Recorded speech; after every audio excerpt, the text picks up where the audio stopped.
Helmut Marko. Notre avance est due à une concurrence décevante. Là, allez, mange-toi ça Mercedes, mange-toi ça Ferrari, mange-toi ça McLaren, Aston Martin, etc. quoi. Et Alpine. Je ne sais pas si Sébastien reviendra. Il doit d'abord se trouver lui-même, et il doit pouvoir se justifier lui-même. Il y aura toujours des moteurs à combustion en Formule 1, a déclaré donc Marco sur son éventuel successeur. Marco fait référence à la position militante de Vettel en faveur du climat. Plus tard, la conversation s'oriente vers les plus grandes surprises de 2023. Marco a été surpris à la fois positivement et négativement de cette année. Du côté positif, le succès de Red Bull dans la première moitié de cette saison.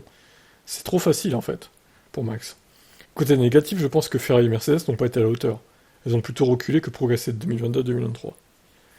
Alors Ferrari, oui, a reculé. Mercedes, ils stagnent en fait.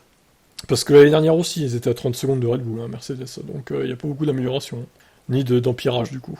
Marco, elle explique que la grande avance de Red Bull est principalement due à l'inconstance de ses rivaux. Néanmoins, Marco se qualifiait 2023 de meilleure année pour Red Bull. Nous n'avons pas encore réussi à gagner les deux premières places chez les pilotes et la Coupe des constructeurs en une seule saison. Nous n'avons jamais fait ça auparavant et pour y parvenir en 2023.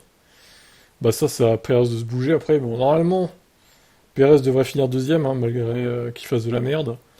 Mais vu la fusée qu'il a, s'il finit pas deuxième, c'est un scandale quand même. Allez, je vous laisse commenter.